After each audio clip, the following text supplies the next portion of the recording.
partage du savoir avec votre humble serviteur Etienne. Alors les gars, aujourd'hui, ça sent encore une autre super vidéo réaction. Comme vous savez, nous sommes toujours sur la série des femmes qui ont plus de 30 ans et qui sont célibataires.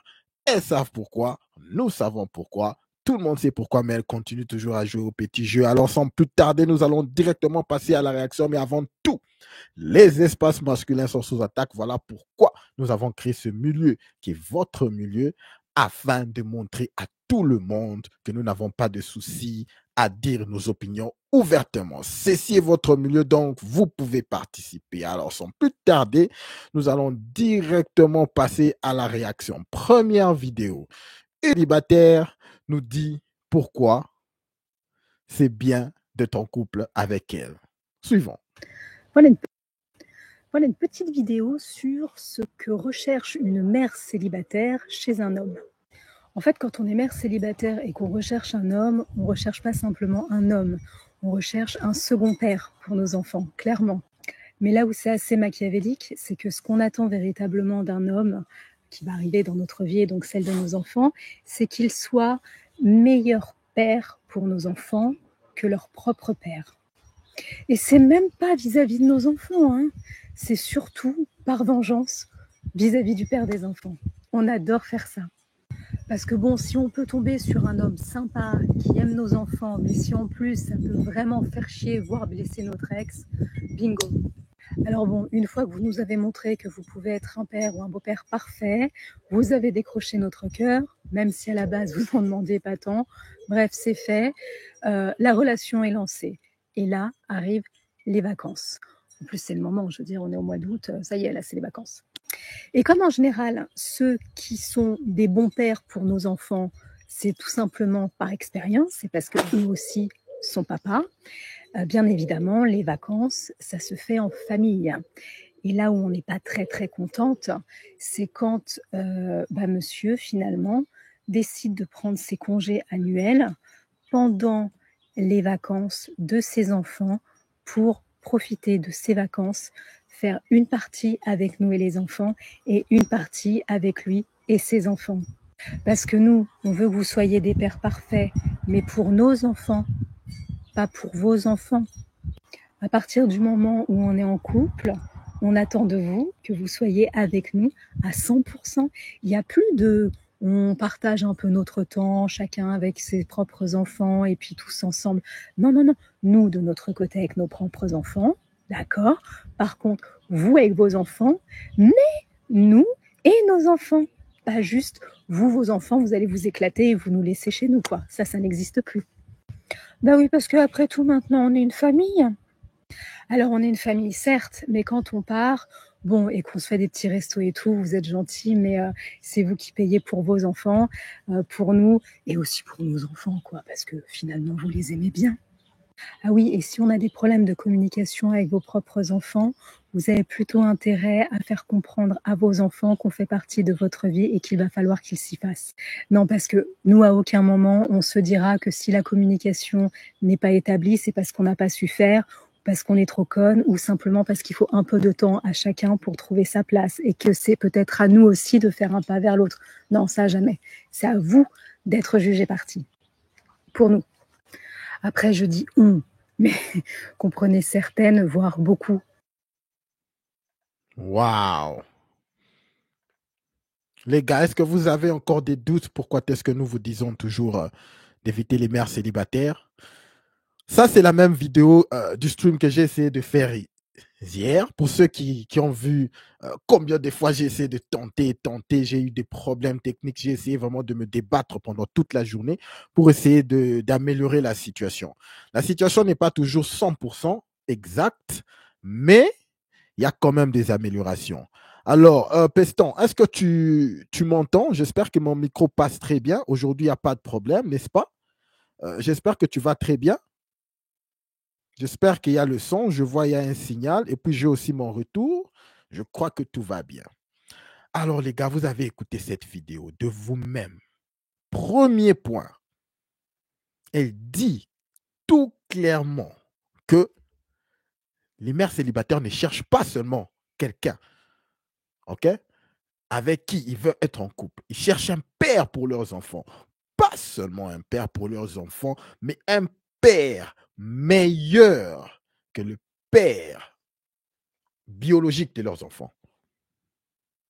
Et ce qui est même plus pire, c'est qu'elle dit, elles ne le font même pas pour toi ou pour les enfants, elles le font pour faire mal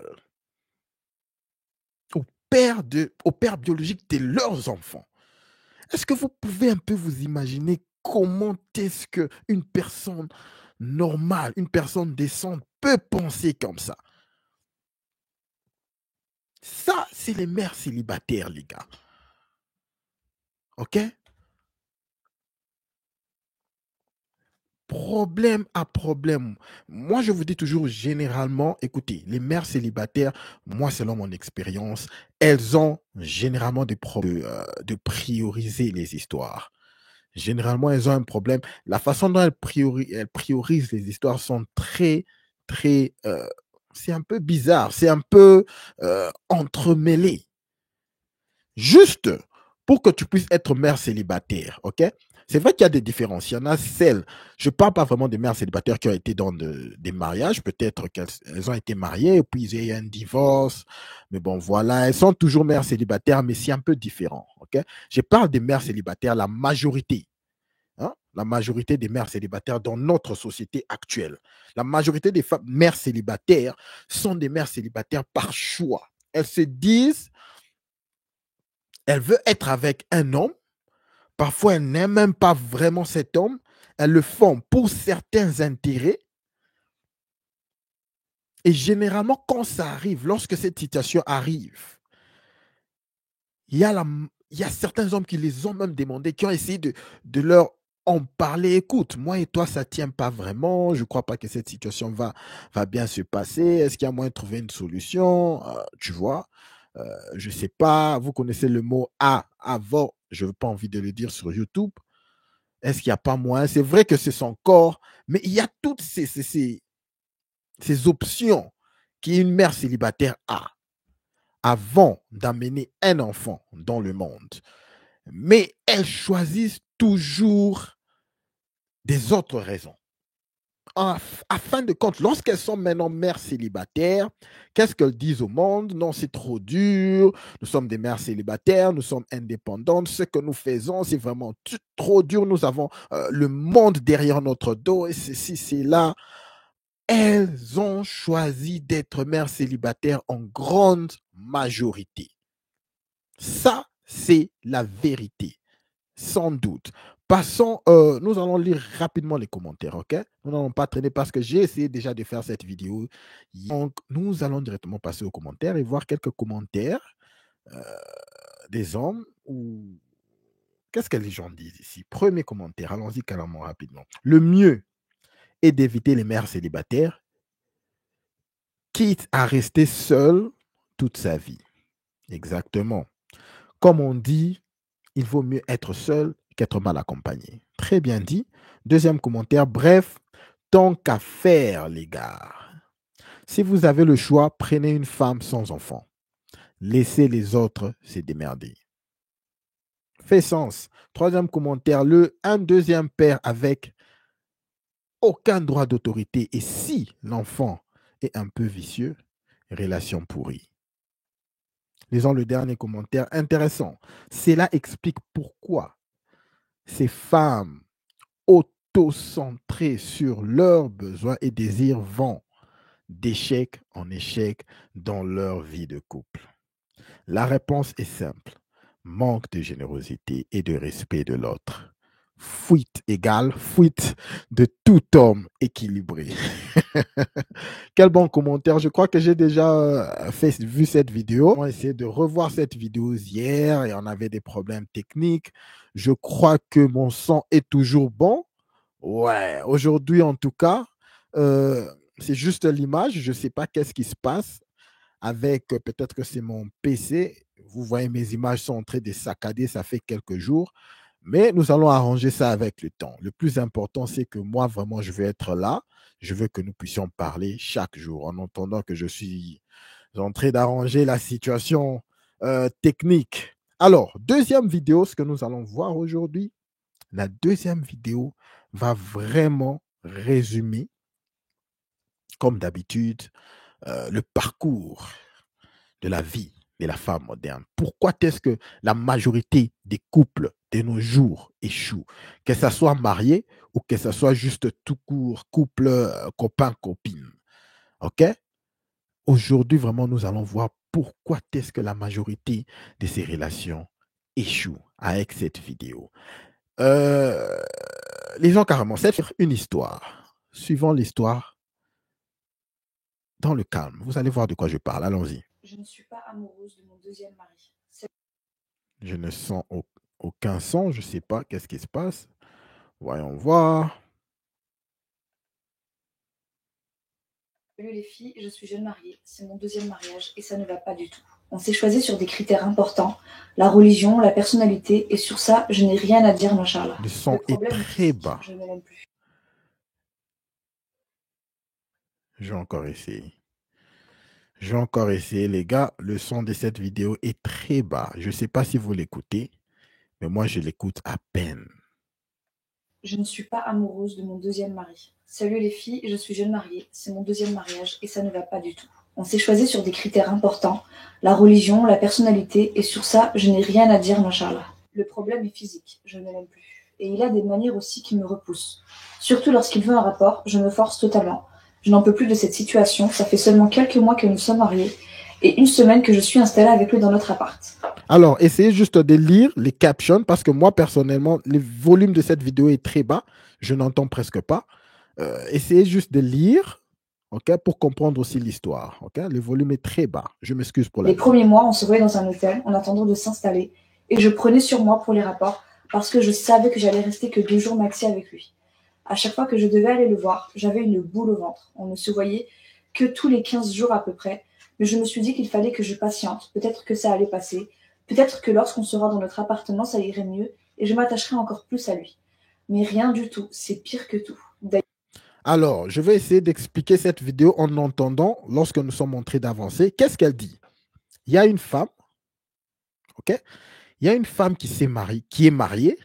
C'est son deuxième mariage, cette femme. C'est son deuxième mariage.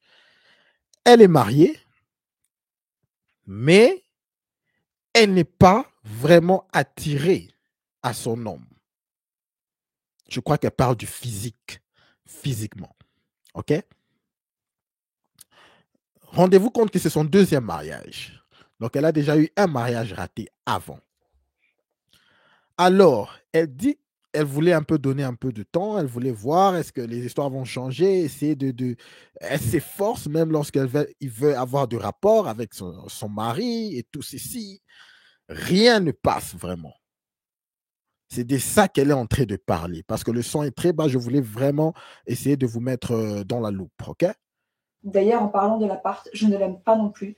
Je me lève et je pars direct chez ma mère. Mon mari, je ne le déteste pas. Je l'aime bien, il a un très bon comportement.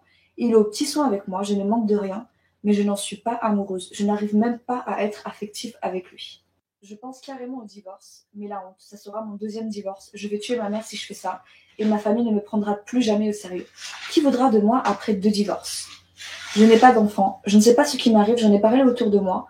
On me dit de patienter, que ça va passer, que je vais m'habituer à lui, mais c'est dur, vraiment, c'est de la torture. Pourtant, je n'ai absolument rien à reprocher à mon mari, mais voilà, j'ai pas l'impression d'être mariée à un homme. Il n'a pas assez de poignets. J'arrive pas à développer des sentiments amoureux, alors que je suis du genre à m'attacher hyper vite. Alors, vous voyez ce qui se passe ici? Je vais encore essayer de aller en même temps parce que le volume est très bas. J'espère que même dans le chat, vous n'écoutez pas très bien, j'espère. Alors, je vais expliquer ce qui se passe. Elle est mariée à son deuxième mari, elle n'est pas vraiment attirée. Mais qu'est-ce qu'elle vient de dire? Quelque chose de très important. Ok? Elle vient de dire que d'habitude, elle est quelqu'un qui s'attache plus facilement dans les relations amoureuses. Cette femme qui est mariée et qui n'est pas attirée à son mari,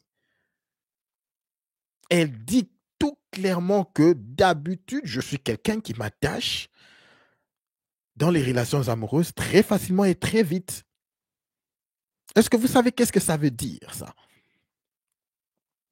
Cette femme a eu beaucoup de relations amoureuses dans le passé. Ça, c'est une expérience. Deuxième expérience, c'est que elle a quelqu'un dans son passé qui lui a déjà marqué. Elle a quelqu'un dans son passé qui lui a déjà posé un cachet. Et on les appelle, ces genres de femmes, en anglais, on les appelle les alpha widows. C'est-à-dire, son cerveau est bloqué à cet homme-là. C'est difficile de le débloquer. Elle est finie. Vous avez appris des histoires des femmes après 20 ans, 30 ans, elles continuent toujours à penser à leur gars, là, quand elles avaient 18, 20 ans, 22 ans. Ce sont ces genres de femmes, on les appelle alpha widows. Voilà pourquoi les relations amoureuses dans la vie moderne ne marchent pas vraiment en grande partie. C'est que les femmes continuent à comparer. Elles te comparent à tous les ex, elles te comparent à tous les gens qu'elles ont eus dans leur passé. Et ça ne colle pas, elles n'arrivent plus à s'attacher. Je le dis toujours, lorsque une femme a des rapports avec un homme, elle dégage l'oxytocine. C'est cette hormone de l'amour, cette hormone qui permet qu'elle puisse aller en bande, qu'elle puisse bonder avec la personne avec qui elle est en train d'avoir des rapports. Mais dans le monde moderne, on dit aux femmes que vous pouvez agir comme des hommes. Vous pouvez avoir des rapports, vous pouvez avoir aussi 100 personnes, 1000 gars, c'est bon, ça passe. Voilà les conséquences.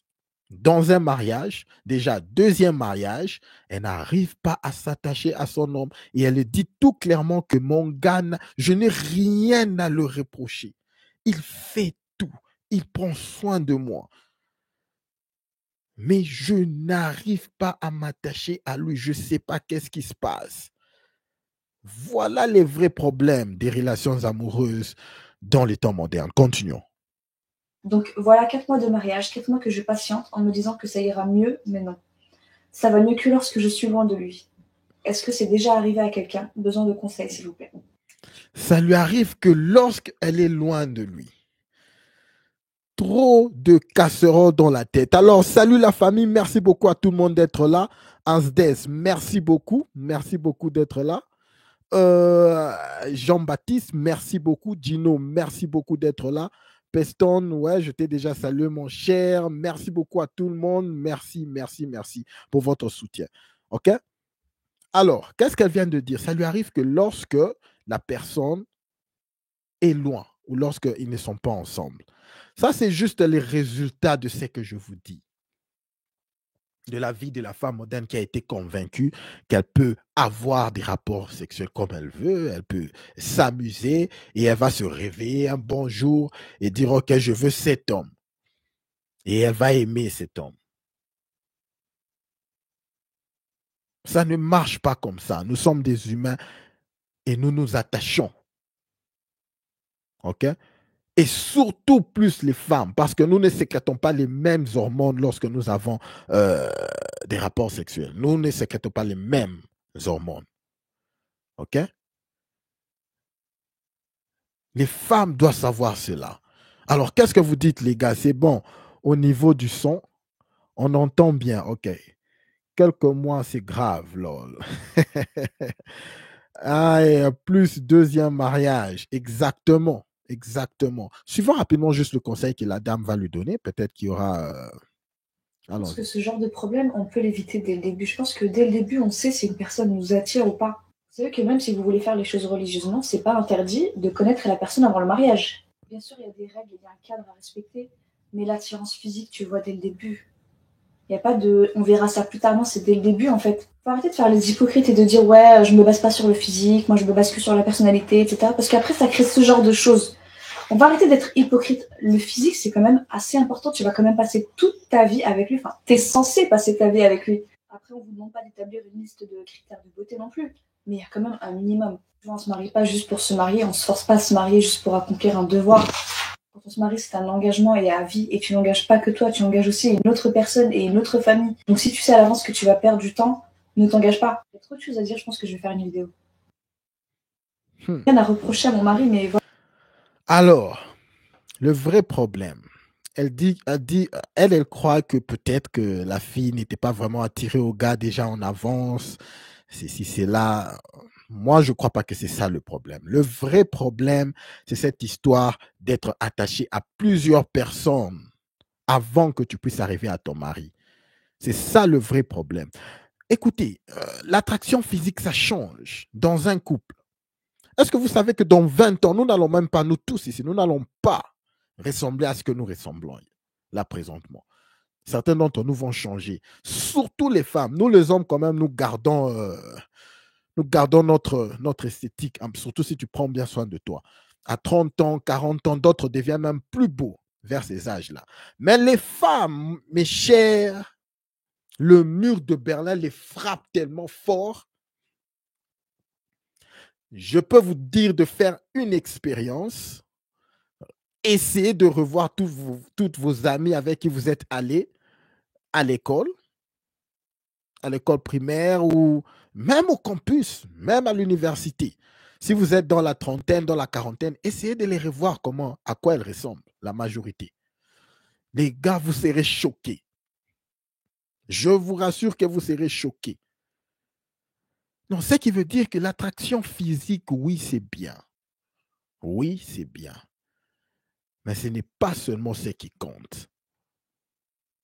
Dans ce cas ici, ce n'est pas l'attraction physique qui rend cette femme, qui rend que cette femme puisse avoir, n'est pas être attirée par son mari de la sorte. Ce n'est pas vraiment l'attraction physique. Parce qu'elle est dit très clairement, il n'est pas près de moi, elle est attirée par lui, mais lorsqu'il est là, elle se force même pour avoir des rapports et tout ceci. C'est juste les traumas. C'est juste qu'elle a eu beaucoup de relations avant ceci, avant son mari, ou elle a quelqu'un qui lui a déjà marqué dans sa vie, elle ne peut plus s'attacher aux autres. Elle est bloquée à cette personne-là. Elle est ce qu'on appelle alpha widow. Ça, c'est la réalité. Alors, nous allons carrément lire rapidement vos commentaires avant que nous puissions arrêter le stream parce que je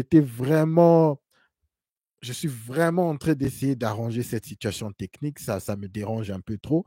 Je veux vraiment essayer d'améliorer la qualité, mais il y a beaucoup de choses à faire, comme vous le savez. Donc, voilà quoi. Alors, quelques mois, oui, c'est grave. Elle n'a pas réfléchi après l'échec de son premier mariage. Exactement. Et elle se dit, elle doit un peu plus se poser la question, qu'est-ce qui s'est passé dans le premier mariage avant de s'engager dans un deuxième mariage. Et elle a l'air jeune. Écoutez les gars, quand une relation comme un mariage ne marche pas, tu ne peux pas sauter de relation en relation. Il y a des gens qui sont comme ça. Il y a des gens qui se mettent en relation pour essayer d'oublier leurs ex. Et c'est très triste. C'est vraiment très triste. Ces genres de personnes font mal à la majorité des gens qui sont bienveillants, qui viennent vraiment dans le couple à 100%. Mais eux, ils quittent de relation en relation. Lorsque leur ex les laisse, ils veulent en quelque sorte se venger et prouver à leur ex qu'ils peuvent être en relation. Ils ont trouvé un nouveau gars ou ils ont trouvé une nouvelle meuf. Il y a beaucoup de gens comme ça. C'est vraiment triste. Allons-y vite aux commentaires. Je vais un peu voir qu'est-ce que les gens disent dans ces commentaires, ok? Ok, Part, premier commentaire. LOL. Ce ne sont pas des choses qui se disent en plein public. Passe au troisième, où tu peux toujours aller voir un psy.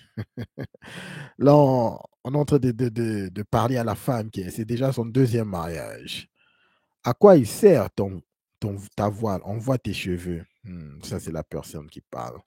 Si tu te maries une troisième fois, c'est que c'est toi le problème. Très clairement, on peut voir c'est qui le problème. La femme moderne va, va faire une rokia. Je crois que c'est une méditation, un truc du genre peut-être. Puisque c'est le physique qui t'intéresse, pourquoi tu as dit oui? Peut-être pas, peut-être que c'est pas le physique, mais bon, bon commentaire. Fais ta vie, louloute. Non, il faut qu'elle arrête tout. Ok, je crois que les commentaires d'aujourd'hui ne sont pas vraiment très intéressants, mais en gros, est-ce que je voulais vraiment vous démontrer la raison pour laquelle les relations amoureuses de nos jours ne marchent pas, c'est à cause des beaucoup de relations avant que tu arrives à la personne que tu veux. Avant que tu veux faire ce qu'on dit, quote unquote, settle down. Le monde essaye de pousser cette situation, cette idée d'avoir l'expérience, avoir l'expérience, avoir l'expérience. Et ce qui est grave, c'est qu'on pousse plus cette idée aux femmes. Allez, ayez de l'expérience. Ayez de l'expérience. C'est que très mauvaise chose. Très mauvaise chose scientifiquement. Écoutez, lorsque vous avez des rapports, une femme, durant l'histoire de l'humanité, son corps a toujours été quelque chose de sacré. Ça a toujours été quelque chose qu'elle doit, en quelque sorte, préserver. Okay? Ce n'est pas le patriarcat, ce n'est pas des histoires qui sont là, qui ont été juste mises comme ça par hasard par la société. Parce qu'une femme, il n'y a pas d'erreur lorsque une femme couche avec un homme. Parce qu'elle doit y penser avant. Elle doit être attirée par cet homme. Cet homme doit avoir quelque chose à lui offrir. Il doit toujours avoir quelque chose avant qu'une femme s'ouvre à toi. Nous parlons ici bien de la majorité. C'est très clair. Ça veut dire que pour qu'une femme puisse vraiment se donner et avoir des rapports avec un homme, il doit avoir quelque chose. C'est vraiment précieux de le faire. Tu ne peux pas juste le faire comme ça. Est-ce bon? Oui, lorsque vous avez le rapport, est-ce qu'elle gémit? Oui, c'est bon, elle se sent bien. Oui, mais après, lorsque c'est euh,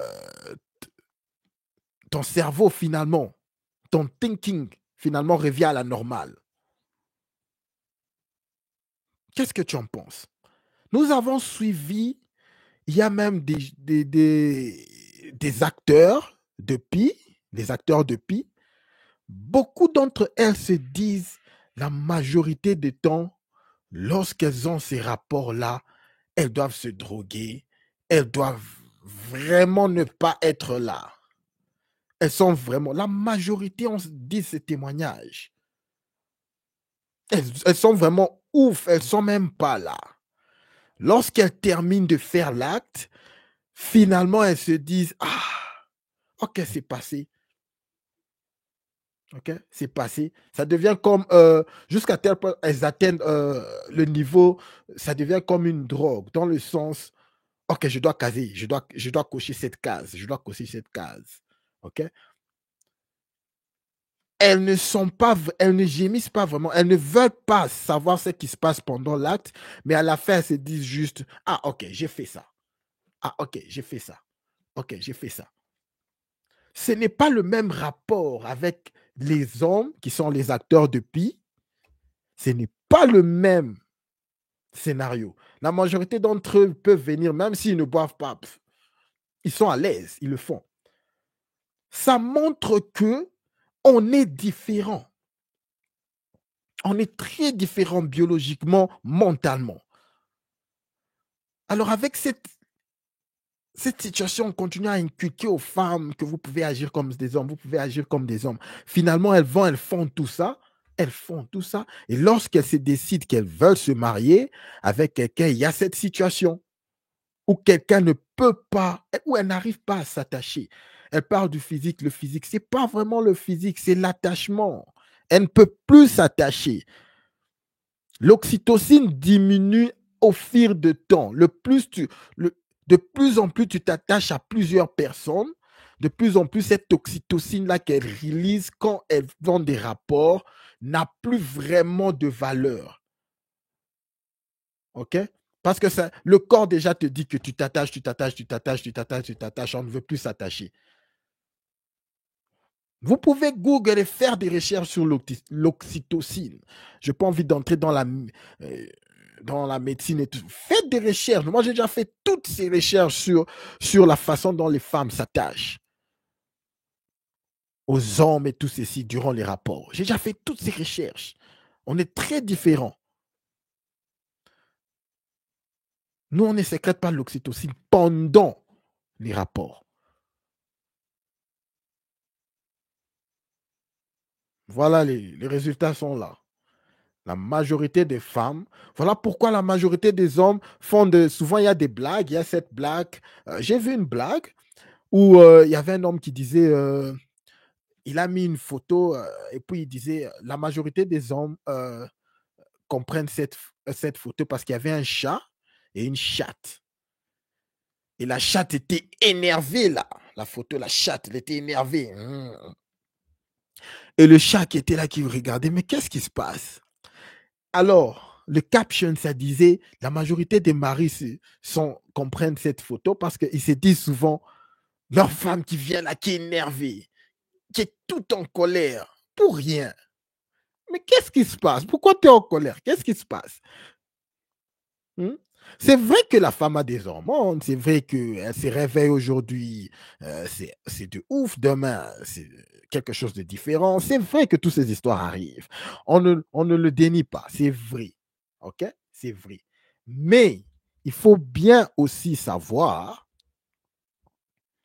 que la situation de toutes ces relations qu'elles ont eues avant qu'elles puissent être avec toi pèse beaucoup. Ça pèse énormément. Parce que souvent, elles se disent, mais finalement, qu'est-ce que je fais avec ce type? Ça, c'était une blague de Steve Harvey. OK? Les femmes, souvent, se disent, qu'est-ce que je fais avec ce type? Elles ont eu tellement de relations, elles ont eu ceci, cela. Finalement, lorsqu'elle est avec toi ou avec quelqu'un dans le mariage, elle se dit, mais qu'est-ce que je fais avec ce type?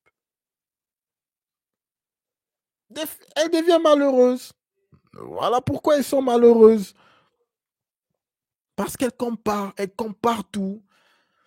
Non pas seulement elle te compare dans le couple, mais elle te compare aussi avec ce qu'elle voit dans les réseaux sociaux. Non, mais est-ce que tu as vu ça, tu as vu ça, tu as vu ça?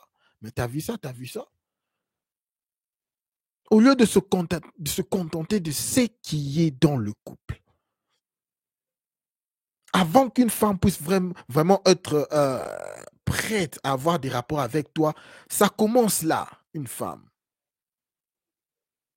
Alors, tous ces bagages qu'elles ont, toutes ces histoires qu'elle voit dans le réseau, elle a vu ça de son ami Zier, son copain lui a acheté ceci, et ça reste dans sa tête. Elle se met là à penser, mais pourquoi lui ne fait pas ça? Pourquoi on était à lui? Pourquoi? Mais qu'est-ce qui se passe? Tout ça, ça leur frustre. Ça leur frustre. Le seul vrai conseil, c'est que pour les femmes, écoutez, vous voulez être heureuse, c'est en vous. Être heureuse, c'est en vous. C'est un choix. Ce n'est pas ton homme qui va t'apporter ce bonheur dont tu penses. C'est toi-même. Ce n'est pas en quittant ton couple pour aller chercher le bonheur, être heureuse, que tu vas le trouver. Tu ne vas pas trouver le bonheur où tu vas là et en chercher. Il y aura qui encore des problèmes et des problèmes plus graves même des problèmes que tu avais dans le couple. C'est en toi. Toi-même, tu connais ton parcours, tu connais ce que tu as fait dans ton passé. Tu dois aller en paix avec toi. Tu dois être en paix avec toi pour que tu puisses être heureuse. Et sachez aussi qu'on ne peut pas toujours être heureux à 100% dans la vie. Ça n'existe pas d'être heureux chaque jour. Ça n'existe pas. Il y a toujours des problèmes. C'est ça la vie. Alors, je crois qu'aujourd'hui, je voulais juste vous avoir ce monologue et vous en parler. Pourquoi est-ce que les relations ne marchent pas? Pourquoi est-ce que ces femmes quittent les couples? Elle est mariée, ça fait 2 fois. Maintenant, elle se retrouve célibataire. C'est à cause de ce genre d'histoire. Finalement, elle sera là, mère célibataire, le mur déjà frappé à full speed, en train de dire que les hommes ne veulent pas s'intéresser à elle, alors qu'elle a eu 2 mariages où elle a tout laissé tomber. Pourquoi? Le physique. Je ne m'attache pas. C'est ci, c'est là. Nous savons que tout ça, c'est de la foutaise. En tout cas, merci les gars. Nous sommes arrivés à la fin de notre stream. Merci à tout le monde. Gino, merci. Merci à tout le monde. Peston, Asdes, merci beaucoup à tout le monde. Jean-Baptiste, merci beaucoup d'être là. Comme je le dis toujours, les gars, au-dessus de tout, n'oubliez pas de garder votre tête haute. Concentrez-vous sur vos objectifs et tout le reste suivra. Je dois encore continuer à arranger vraiment cette situation de ma connexion et tout. En tout cas, n'oubliez pas de laisser un like avant de partir afin que nous puissions pousser ces vidéos à un plus grand nombre d'hommes dans le besoin. Voilà notre objectif. Alors, bonne soirée à tous. On se voit demain. N'oubliez pas de vous abonner et de laisser un like. Vous abonner et laisser un like. Peace. On se voit demain.